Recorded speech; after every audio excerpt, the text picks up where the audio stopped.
Hi అండి. ఈ mushroom curry చేసుకుందాం. కళాయి పెట్టుకుని ఆయిల్ వేసుకుని దాంట్లో ఒక బిర్యానీ ఆకు 2 ముక్కల్లా కట్ చేసుకుని వేసుకున్నాను అనమాట. కొంచెం జీలకర్ర వేసుకున్నాను నేను. వేసుకుని వేగనివ్వాలి. వేగిన తర్వాత దాంట్లో ఆనియన్స్ వేసుకోవాలి. ఆనియన్స్ వేసి అది కూడా వేగనివ్వాలన్నమాట. ఏ కర్రీకైనా బాగా వేగితేనే బాగుంటుంది. దాంట్లో కొంచెం పసుపు వేసి సాల్ట్ వేద్దాం. తర్వాత వేసి వేపుకుందాం. సాల్ట్ వేసిన తర్వాత అంటే మీ టేస్ట్కి సరిపోయినంత వేసుకోండి. సాల్ట్ ఇంతనేం కాదు. మసాలా తయారు చేసుకుందాం.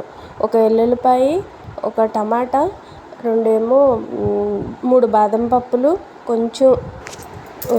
కొంచెం జీడిపప్పు, ఒక 2 మామూలు యాలకులు, ఒక నల్ల యాలక్కాయ వేయాలన్నమాట. దాంట్లో కొంచెం అల్లం వెల్లుల్లి వేసాం కదా, 2 ఎండుమిరపకాయలు వేసి మిక్సీ పట్టేసుకోవాలి. మసాలా గ్రేవీకి పట్టేసి ఆనియన్స్ బాగా వేగిన తర్వాత ఆ మసాలా కూడా వేసి వేపాలన్నమాట. ఆయిల్ పైకి తేలేటట్టు వేగాలన్నమాట. అప్పుడు కారం వేసుకోవాలి. కారం వేసుకుని బాగా వేగనివ్వాలన్నమాట. ఈ మసాలాలోనే కర్రీ టేస్ట్ అంతా వచ్చేస్తుంది అనమాట. మష్రూమ్స్ కొంచెం గోరువెచ్చటి నీళ్ళలో వేసి కడిగి పైన పొరలాగా వచ్చిందంతా తీసేయాలన్నమాట. ఇలా గోరుతో లాగితే వచ్చేస్తుంది గీరితే.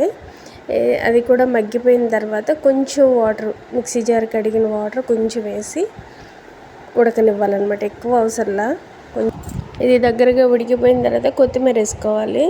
కొత్తిమీర వేసుకొని కొంచెం మసాలా పౌడర్, ఎక్కువ అవసరంలా, మనం గ్రేవీలో వేసాం కదా మసాలా, ఒక 1/2 స్పూన్ అనమాట వేసి, పొడి మసాలా వేసి, కస్తూరి మేతిది ఇలా నలిపేస్తే టేస్ట్ చాలా బాగుంటుంది నాన్ వెజ్ కర్రీస్కి. కస్తూరి మేతి కూడా వేసుకుని ఆపేసుకోవడమే. జ్యూసీగా కాకుండా దగ్గరగా చేశాను అనమాట. కావాలనుకుంటే కొంచెం వాటర్ వేసుకుని జ్యూసీగా ఉన్నప్పుడే ఆపేసుకోవచ్చు, గ్రేవీ లాగా ఉన్నప్పుడు.